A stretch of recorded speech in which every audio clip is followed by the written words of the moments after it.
Oi, gente. Agora a gente vai abrir a caixa de ferramenta do Hatha Yoga. Começamos com as posturas, asanas, e sempre fazendo articulação com algumas coisas que a gente já conversou anteriormente, mas de uma forma mais sucinta, sintética. Bem, então dentro das técnicas do Hatha Yoga, nós temos asanas como uma das chaves, técnicas chaves, né? E aí, aqui a gente tem todo o cuidado para não deixar essa noção de técnica pela técnica, tá? É sempre sobre uma outra perspectiva, né? E aqui até mesmo do que seria terapêutico, né? E da interação, essa conexão mente, corpo e espírito. É de suma importância, que a gente relembre, né? Que as questões cosmológicas, né? Essa noção de uma cartografia da fisiologia, do corpo sutil, da perspectiva daquilo que a anatomia, a fisiologia não alcança, não consegue mensurar, né?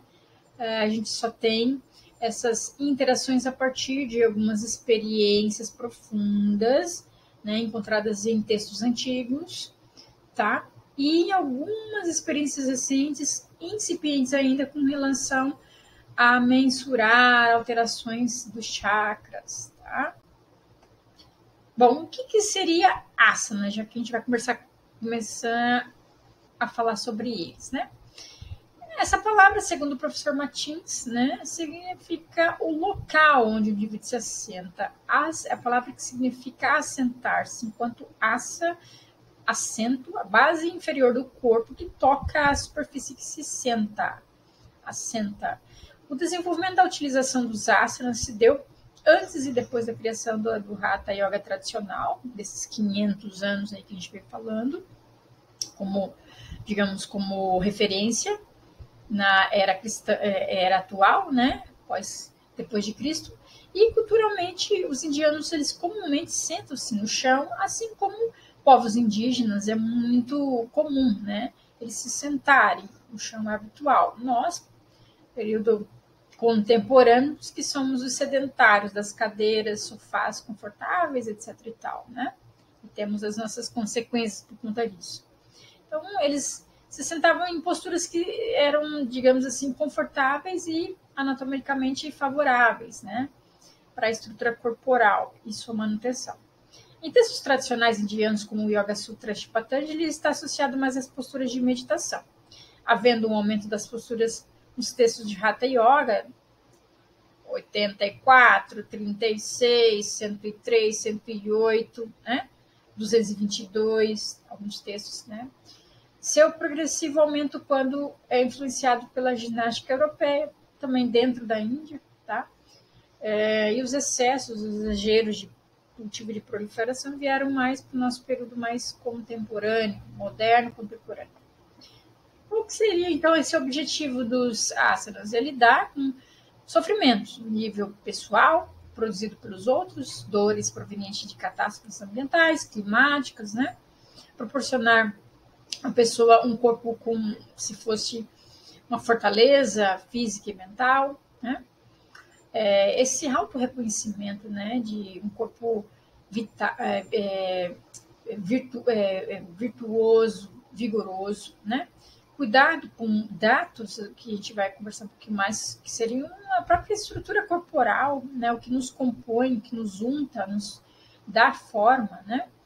E realça aí o que não há nos outros textos, o que vai encontrar nos textos que estão vinculados ao Hatha Yoga, a preocupação terapêutica desse cuidado do corpo é muito mais explícito, né? Nos outros textos, o corpo ele é deixado, desleixado, desconectado, ele é empecilho, portanto, ele deve ser aos poucos ignorado. E o Hatha Yoga, ele traz um centramento no cuidado com o corpo, né?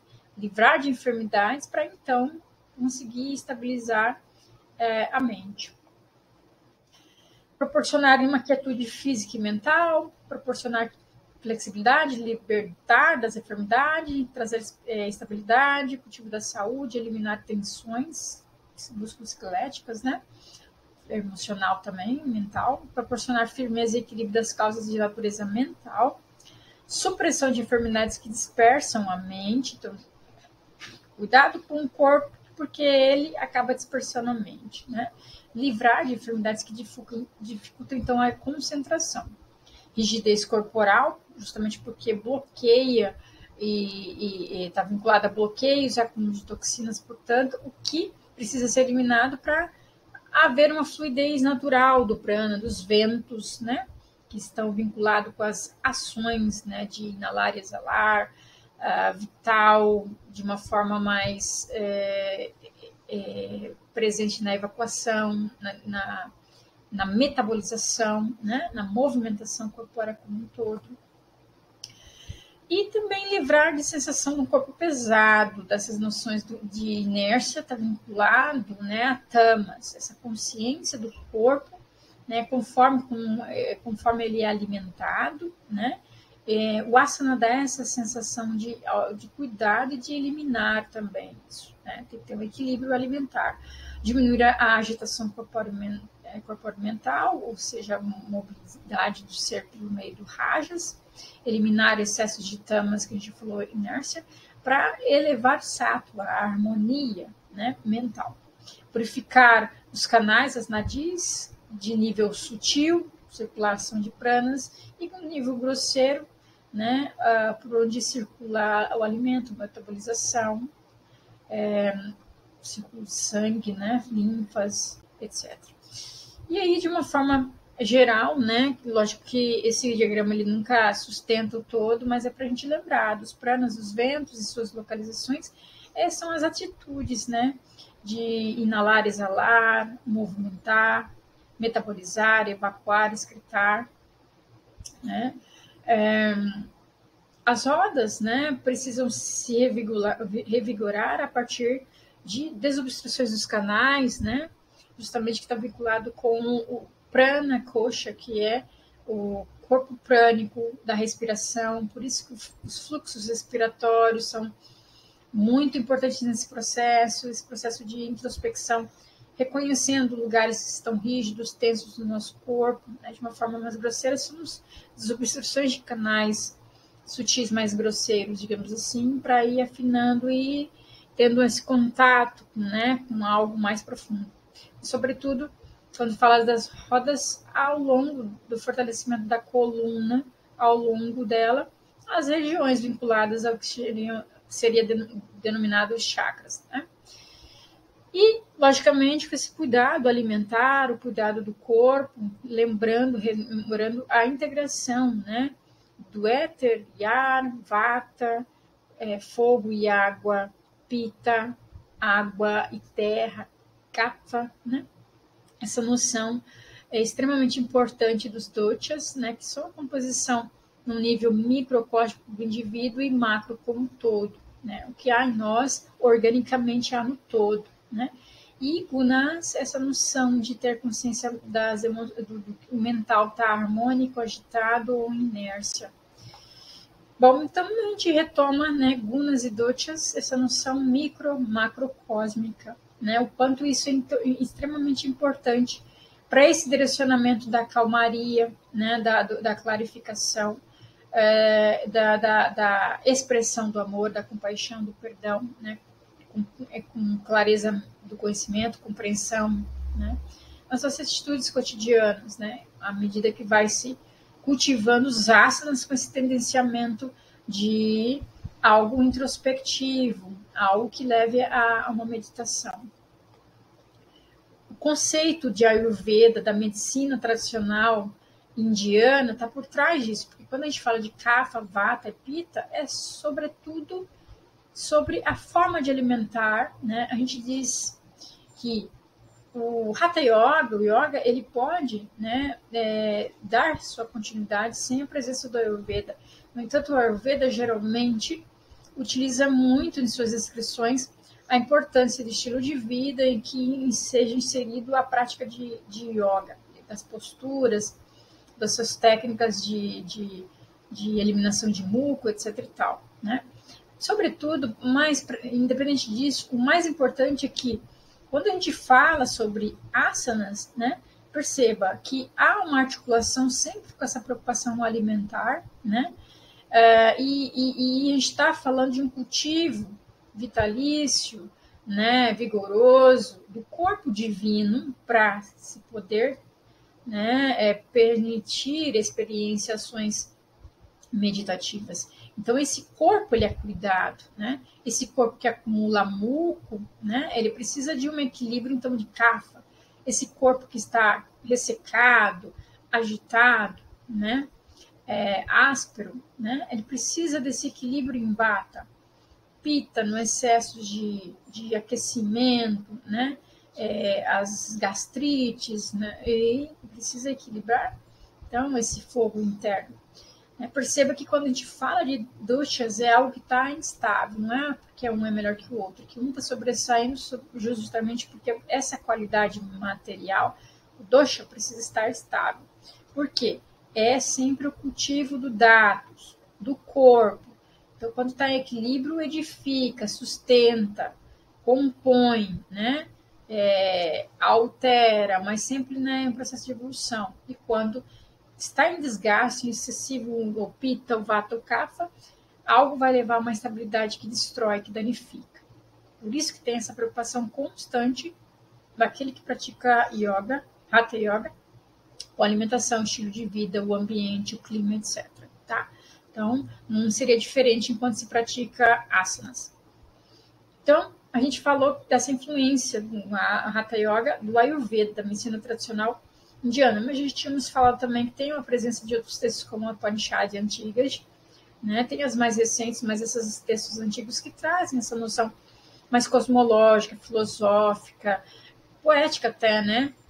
De, por exemplo, descrever a cartografia, a geografia corpórea, como se fosse fluidez de rios que se encontram, as nadias, os canais, as rodas, as pétalas, as flores de lótus, nos formatos de algumas estruturas corpóreas, né? Montanhas, como a nossa coluna vertebral. Então, é algo um pouco mais amplo, né? O micro está no macro e é extremamente orgânico, né? Então, quando a gente fala disso, é sempre é sobre uma prática, ainda que traga textos, né?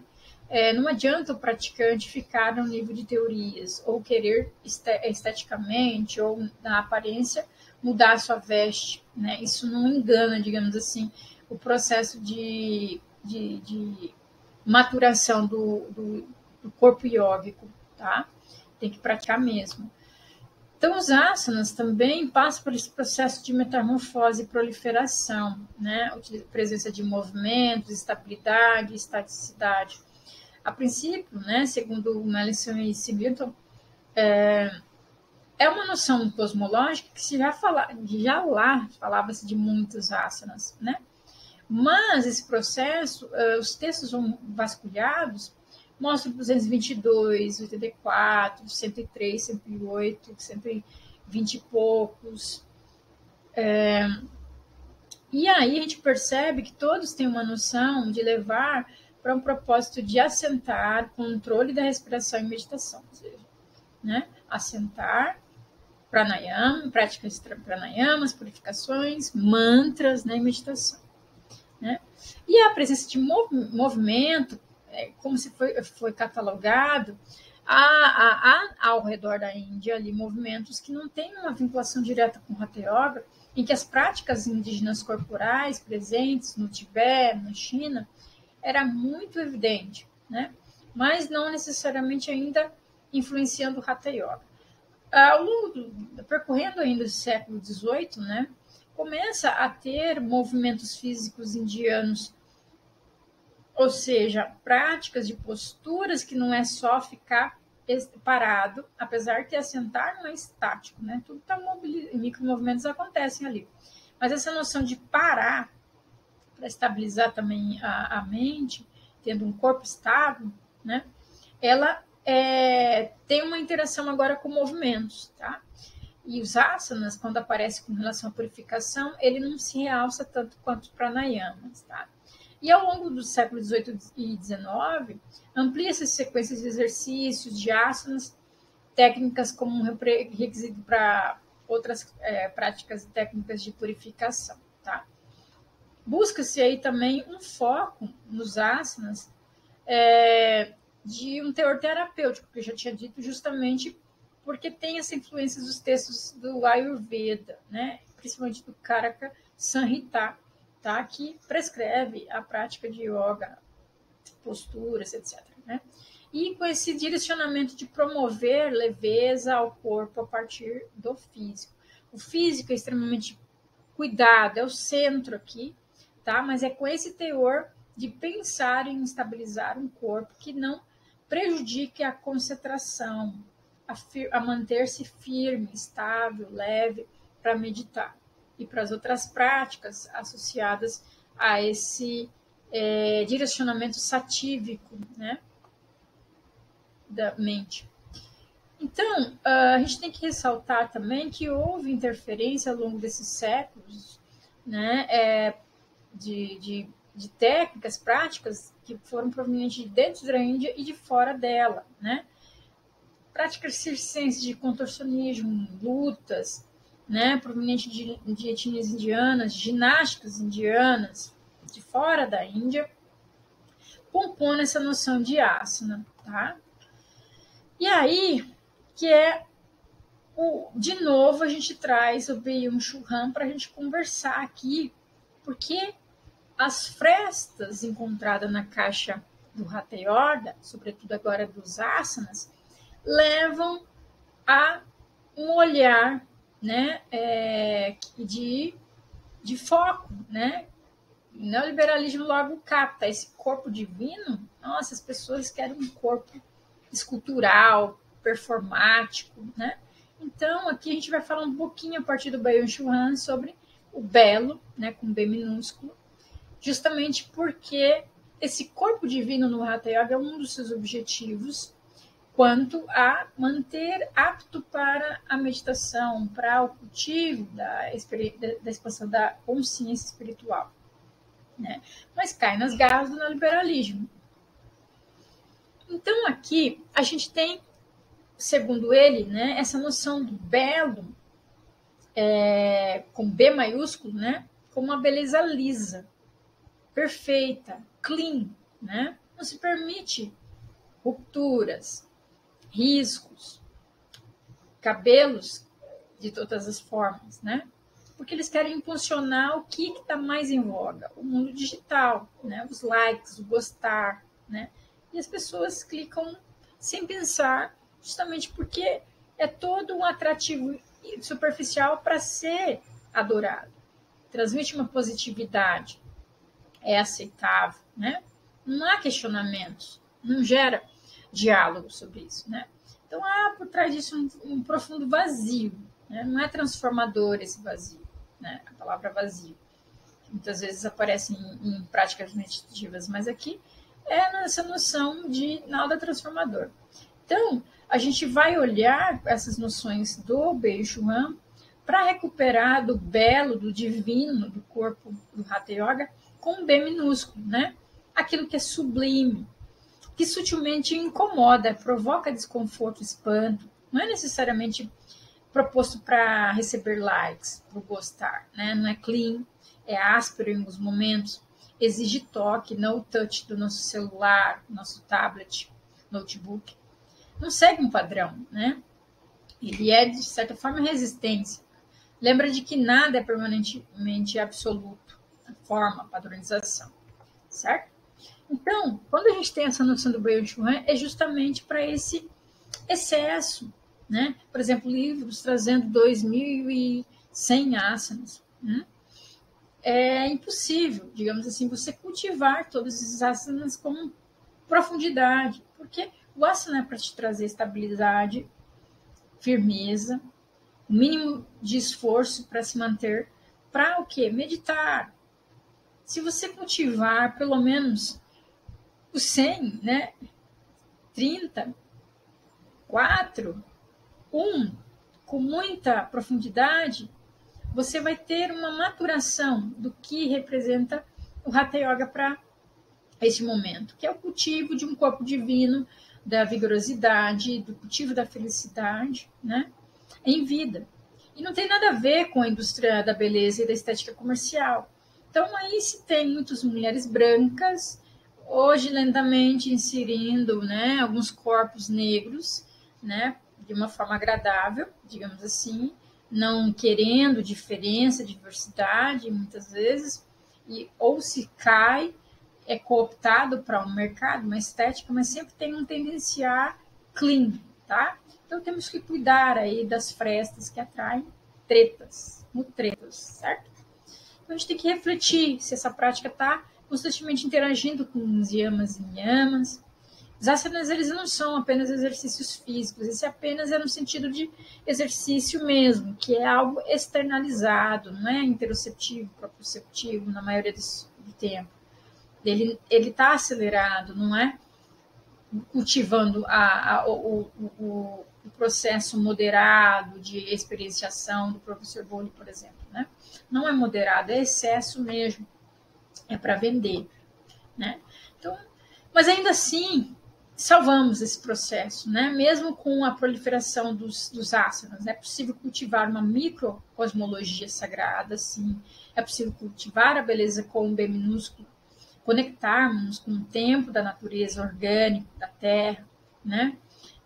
Conectar com a respiração, conectarmos com o sentir a nós mesmos, com uma, né, a conexão única de mente, corpo e espiritualidade, ou seja, o cultivo de uma inteireza, para além desse tempo em que se separa a mente e o corpo e caímos nas mãos de uma mente extremamente carrasca, né? Carrasca. Então é importante compreender que tanto o corpo quanto a mente influem uma à outra, é uma unidade. No entanto, é necessário que o praticante conduza a sua prática para manter constantemente a mente controlando o corpo controlando a mente, mas sobretudo trazendo para o tempo do corpo, tá? É o exemplo dos desportistas, né, da performance, tanto iógicos quanto de outras modalidades, que têm corpos perfeitos, digamos assim, por uma estrutura, compreensão do comercial, né? Mas que perante desafios emocionais desabam. Quantos jogadores de futebol? A Bhagavad Gita, né, no seu texto, é um texto indiano que mostra muito bem, né, que as emoções como paixão, raiva, cobiça, apego, aversão, quando não são de consciência do indivíduo, ciência mesmo mental, não sabendo lidar com elas, né, não tendo sabedoria para lidar com elas, podem ser a ruína de si. Né? E a ciência, nesse processo, ela tem sido constantemente revisada, né, porque a gente, com os estudos das faces, por exemplo, hoje, a gente sabe que a estrutura do corpo por inteiro tem outra noção e desenho das musculaturas que diferencia de como é dissecado, na maioria das vezes, da forma clássica, né, da ciência ocidental. E também a utilização de tecnologias tem mostrado os movimentos em vida, né, mas o ápice dessa noção do tecido conjuntivo miofacial é que ele está integrado, né, e tem nele uma conexão muito forte, os estudos mostram, com as emoções. Um dos pioneiros desse estudo é o Tom Meyers, né, apesar que não está direcionado para o yoga em si, mas ele traz de uma forma ampla as pesquisas com o movimento. Essas linhas miofaciais, os trilhos, etc., em estudos, né, tem uma grande conexão com as emoções, e as posturas do yoga, nesse processo de demora, de introspecção ali na postura, modula, né? Tem um poder de modular as emoções. Isso é fantástico, né? Mas esse processo é de suma importância a gente lembrar que o yoga, nesse processo, ele não é um exercício apenas, né? Para fora, né? Ele é outra coisa. E esporte também tem seu nicho, né? É uma outra coisa. Um desportista, ele pode tranquilamente praticar yoga, assim como qualquer pessoa, independente da sua profissão e faixa etária. Contudo, é o propósito do yoga que precisa estar claro e evidente nesse processo, né? Do perceber, experienciar, sentir e muito presente nas falas, experiências e pesquisas do Dr. Bowlby. Então, no tapete, de uma forma sucinta que eu trago diretamente yamas e niyamas, né? Questionamentos. O que está sendo praticado atualmente no tapete? Há estabilidade na minha prática, conforto, firmeza, tá? Porque conforto não desleixo, é firmeza, mínimo de esforço, me promove a atenção, protege a minha coluna, não estou fazendo exercícios para me ferir, me machucar, estabiliza as atividades em excesso, do excesso de atividade mental. Yamas e niyamas na prática mesmo no tapete. Estou me violentando, há excessos ou não, contentamento, autodisciplina nessa noção de não repressão de si, reflete os estudos para si, contribui para uma amorosidade de si, do outro, compaixão, né? Está compondo um entremeio, espaço de encontro consigo, com o outro, diálogo para transformações. Asanas podem ter a performance envolvida, sim, não tem problema algum, mas tem que ser de resistência ao que está acontecendo ao nosso redor. Não é para ser algo banal, né? Maquínico. Segundo o professor Kuvailananda, né, os estudos científicos mostram que as posturas culturais, que são as não meditativas, essas que está em pé, né, a meia altura, agachado, etc., podem beneficiar a musculatura abdominal, fortalecendo-a e mantendo a sua elasticidade, além de massagear os órgãos internos, proporcionando vitalidade aos órgãos localizados na cavidade abdominal, além de mobilizar seus fluidos. Favorecem também o sistema digestório, circulatório, assim como o sistema respiratório.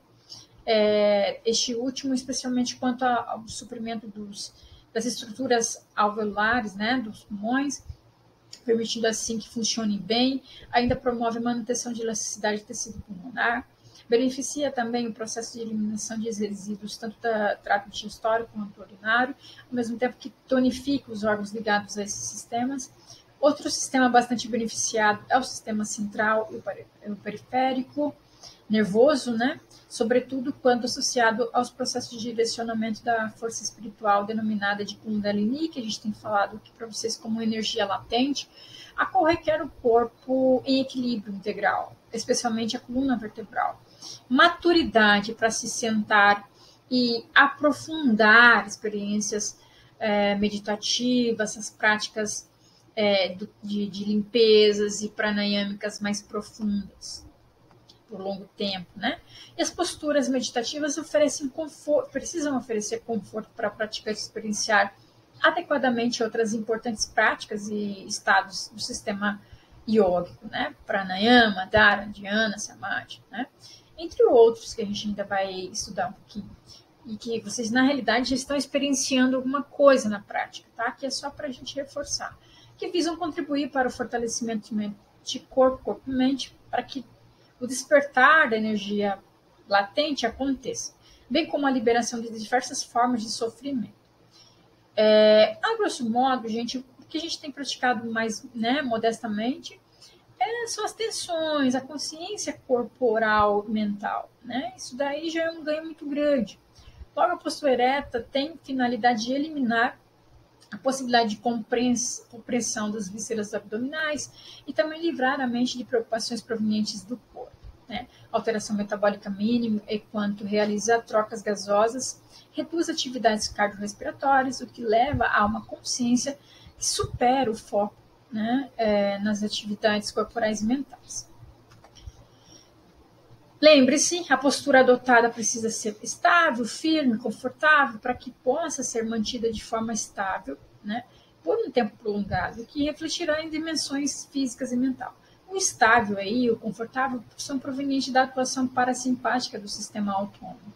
Leva à consciência interior, introspecção, tranquilidade e satisfação interna. Lembrando de novo, né, essa estrutura, esse cuidado alimentar, essa interação do micro, do macro, essa organicidade de tudo, né? É o tempo do corpo, da natureza, o presente, o aqui e agora, a resistência a essa loucura acelerada ao nosso redor, que a gente não vai mudar mas ao menos a nossa perspectiva para atuarmos diante disso que o neoliberalismo tem nos proporcionado, né? E é um contínuo de transformação em vida, para além do que se disseca no laboratório, né?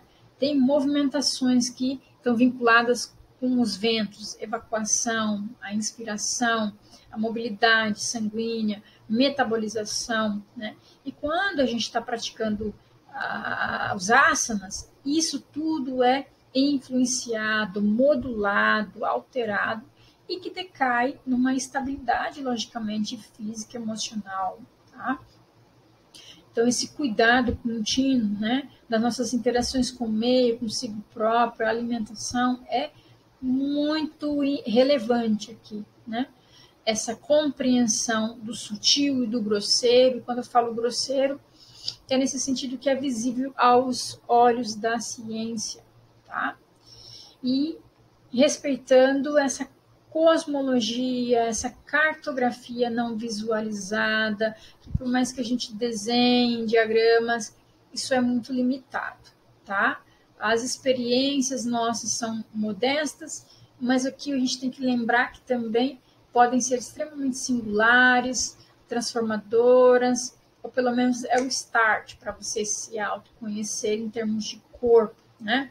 Uma sensibilidade consigo transborda para atuar na área da saúde, no dia a dia, com a família, na sociedade, de forma mais sensível, mais consciente, certo? Olha os asanas aí presente, não é exercício básico, tá? É profundo, não é mecânico, automatizado. Recapitulando, então, a gente está falando sobre uma outra perspectiva terapêutica, tá? Que tem suas tensões e distinções, como a gente está vendo, de atuação com relação ao que a gente vê na nossa terapêutica médica ocidental, tá? E que pode integrar a isso. Não é para a gente entrar em guerra, né? Polarizar, mas a gente integrar. Aqui nesse processo é possível. Em algumas coisas, cada um tem suas distinções e que precisam ser respeitadas. E há uma interação extremamente vívida, intensa, a ser despertada, sensibilizada aí, mente, corpo e espírito, a partir dos asanas. Lembrando, os asanas dentro de todo um processo, não é separado. Aqui a gente mostra ele didaticamente, né, mas perceba que está integrado. Está integrado.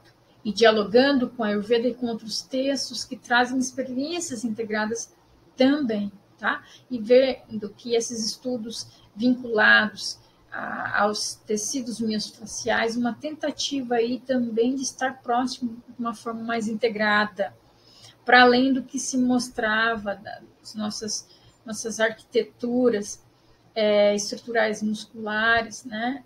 O tecido miofascial é um tecido inteiriço, tá bom? Gratidão, namastê.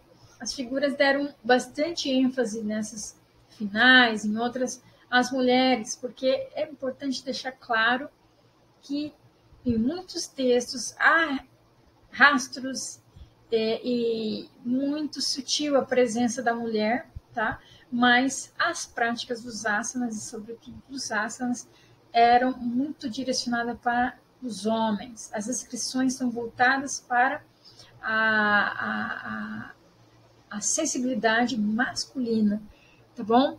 Então, por isso foi uma homenagem aqui trazer, e algumas informações no rodapé que também vão ficar, sobre a presença das mulheres, né? Uma releitura aí e afloramento de algumas raras presenças das mulheres, tá bom? De uma forma digna. Namastê, gratidão.